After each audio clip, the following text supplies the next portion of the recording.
Greetings, everybody. We are going to be watching a little bit of a series. I've got a couple of replays to you guys. I'm not going to say anything about the best ofs because I don't think there's a best of. It's just going to be some fun games. We are watching EmpireKas, who is a Terran player on the right, going up against aTnDarKFoRcE, Alternate Attax Darkforce. Very, very strong and powerful Zerg player who has done I think he's done a fair bit of stuff lately. Very active, very, very strong. EmpireKas is one of those names that should really be known, especially now that he's been in the TSL 3 and everything. He does a lot in terms of laddering. He's played so many games. He's very practiced, very crisp with his build orders. We'll probably see something that's going to be executed incredibly well in this game, and I don't know what these guys are talking about, a love-hate-like player. I guess they're talking about somebody. But if you look at the map, it is ESL, GSL, Terminus, SE. Not sure if the ESL is going to change, but it is a great map. If you know it already, you do have your normal main expansion, natural expansion that is, and you have this weird windy entrance going to go in that can benefit either player depending on how you position your army in that little tiny choke. But you do have your normal 8 mineral patches, 2 geysers, but your third base, you have a pseudo in-base third with 5 mineral patches, a single geyser, and these destructible rocks. This is a huge difference between GSL, Terminus, RE, and SE. RE does not have this. RE, you can just, you can't go in there. It's just the only entrance is back here. So this is a huge difference, going to allow for a lot of attacks, especially for Zerg. It's really going to weaken EmpireKas if he wants to go for a very, very quick 3-base mech like Liquid Jinro did against EG Idris, one of the first people to really show that power of that build. So now we'll see how EmpireKas is going to go ahead and approach this game. Darkforce is going to be seen going for the hatchery first, and then we have the in-base spawning pool. Wait, of course it's in-base spawning pool. We can't get a spawning pool anywhere else. But yes, the in-base spawning pool Zerg is going to go ahead and build a spawning pool inside his base. Yeah. So now aTnDarKFoRcE, Alternate Attax Darkforce, is choosing to get out a bunch of drones, and we are seeing a very fast command center coming out of Kas. He does have a 1 Rax, no gas facts. I've been seeing this build constantly from Terrans lately, so this has really been the popular build of choice, and I am excited to see EmpireKas going to go ahead and employ it for this game, as Darkforce is no small opponent, so getting that extra base is really going to be helping his economy early on. You can get bunkers, defend well, and we'll see what Darkforce is going to be doing. Probably going to be Ling Muta Baneling, as this map is pretty good for that. You can get some fairly solid surrounds, use some good bit of sky information from all of these watchtowers that can give you a ton of information, especially these 2 that are outside of EmpireKas' base.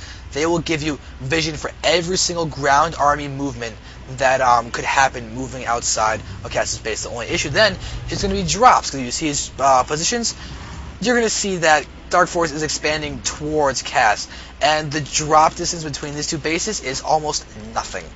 So that's very, very hard to deal with. Kas could catch Darkforce off guard if the drop comes out sooner than might be expected, but it's such an obvious part to the game that if Darkforce is not expecting that, then something is probably going wrong with his brain. Yeah. Unless he's got something different. Maybe he's going to scout 7 racks, but obviously 7 racks isn't happening. We are seeing lots and lots of stuff. So now, we have got this refinery going down. We will be able to probably see some factories, some tech happening. We're looking here, we do have EmpireKas getting his second orbital command, going to get as much out as he possibly can. If he can really, really stay alive in the early game, if Darkforce doesn't take another base soon, he could probably theoretically get out macro, which is rather unfortunate. But I'm really expecting to take another base. EmpireKas is doing a little bit of damage with these, or trying to do a little bit of damage with these initial Marines. Probably going to scare Darkforce into producing some lings. We do see 10 lings in production. Will be enough to defend. Darkforce also has a spine collar up front, but this is also going to prevent him actually spreading this creep a little bit farther. And it looks like, EmpireKas is getting in a great position. Darkforce is going to try and surround it. He's on creep. He could actually take out all of these Marines to go for as best of position as they possibly can. And EmpireKas is going to lose every single Marine to this small group of lists. But it's a great micro, keeping those Marines alive as long as he possibly can, doing every bit of damage that he could. We see units lost tab is definitely in favor of Darkforce, though, losing 7 lings as opposed to 6. Let's see, is it going to be 6? Yep, 6 Marines. That is very significant. Unburrowing of the spine crawler, going to try and catch as many of these guys as he possibly can. Alright, so now all 5 Lings are going to run around. Going to try and do some damage, but bunkered, full wall off. EmpireKas is going to be perfectly fine. But again, here is that backdoor rocks going to actually now backfire for those Lings as they're all going to die. And, oh, that is sad. And now that evens up the units lost tab. So good for EmpireKas to get those kills. And here's that fast third base that I want Darkforce to take. Very, very, very happy to actually see him doing this. So now we're having the Roach Warren and Evo Chamber up out the front. We have the Spine Crawler in a good defensive position, but this is going to funnel any attacking units to hit this Spine Crawler, which is incredibly important for the Hellions that could theoretically be coming out. We are seeing this factory getting out this reactor, but it might just swap out for the starport.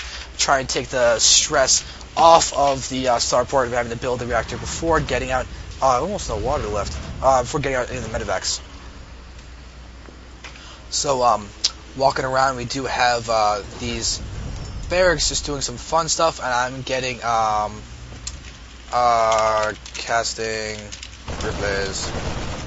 Sorry. Okay, so now we're getting a little bit of messaging, but that's pretty okay. Omar Lopez de Castilla is a great player, TQ Slayer. Keep an eye on him. He's a strong person. So say no worries as we continue to cast.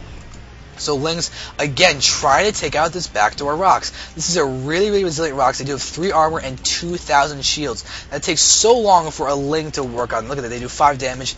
They only do 2 damage per attack to those rocks. And 2,000 health, that's 1,000 attacks, literally. I can do math. I have also been casting for a very long time now. It's almost 5 in the... Oh my god, it's almost 5 in the... Oh my god. Okay. So we're going to ignore that because that means that I am not going to be sleeping for a while probably. Who knows what's going to happen? EmpireKas does when he plays StarCraft because he has a huge Marine force out here in the front. But he might get hit by Banelings, but they don't have... oh my god. The Lings are going to actually get us surround. The Banelings, they can get attacking and get some explosions off. Oh my god. The Marines are bulking up and huge Baneling explosions on those Marines. Darkforce is saving those Banelings, just going to use Lings to clean up. And that was a beautiful engagement for those Lings and everything. We're seeing... a little bit of attacking. Where I just heard some Lings attacking some of those Marines. The Marine is shooting, but not sure where that happens. We are seeing that during this attack, EmpireKas is taking his 3rd base, looking to be very, very stable. But Darkforce is getting out a Spire, going to do well with his Muta Ling Baneling. So no centrifugal hooks quite yet. He actually does have the resources to go for it. Might be just trying to save up for the Spire, but I really want to see that central hooks happen quite soon. But there's the +1 attacks. No centrifugal hooks yet, which is rather annoying, but we are seeing that a drop can be defended. It looks like a drop actually did happen. That's the attacking that I was hearing. So now EmpireKas is going to have to try and do some more damage to Darkforce. But, ooh, big drop is about to happen. 3 medevacs, all filled with... 1 with a tank in it, too. This could be deadly. This is not enough to defend against a drop from here in Darkforce. May need to bring in some more units. But where did that drop go? There's the guys. All these over here by, and they're all get to unload. Stimming happening. Here is this siege tank. Is he gonna... No siege mode yet. It's not done. It's just a tank that's in there to tank some damage. But he lifts off. So EmpireKas is a little bit damaged. Doesn't really take that much though. See, Darkforce has lost a little bit more than Kas, but Kas flying over all of this creep. Might as well just drop off and kill this Zerg. Let's see if he does go ahead and do so. Yep, there it is. It goes down. And he's going to see if he can scan and kill all of this. May want to start getting his siege tanks ready to be in a good spot once siege mode pops out. But we do see a 2nd factory with a tech lab on top. Alright. So now we have all of these... there's the scan. And stimming to take off the creep tumors. Can he get that one? He can even get that one. And then he just retreats. Wow, really, really simple from Kas. All these creep tumors are now gone, and it's going to weaken these Banelings a significant degree. A huge amount of mutas are out. We are seeing that there are 11 units just wrecking everything from Kas. Kas's army is getting obliterated. Mutas are doing a lot of damage. It's going to snipe off that medevac very easily. Alright, and finally we see the centrifugal hooks being researched, so these Banelings will be able to move, and instead of just having a waddle, they'll be able to roll which is a significant difference for them. Now these little mules are trying to harass, and again, going through the rocks, not even trying to harass, so he's going to assume that the turrets are up in place, so down there is a huge vulnerability. The sub-high will actually get started getting targeted by these mutas, but they should probably start taking off the health of this dark. But no, oh, there's the, but banelings are coming in. But no, it's just like Darkforce is going to retreat. He forces a stim, but there are enough medevacs here that the stim should not mean too much. So now all of these banelings and mutas are in play. We do have lings running around, but they're actually not moving. They could actually get taken out. Darkforce is going to pull back. Nope, sacrificial lings.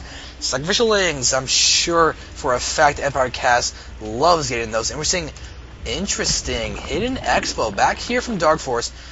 Where is he rallied to? Is this where all of his... What? That's a very forward rally point.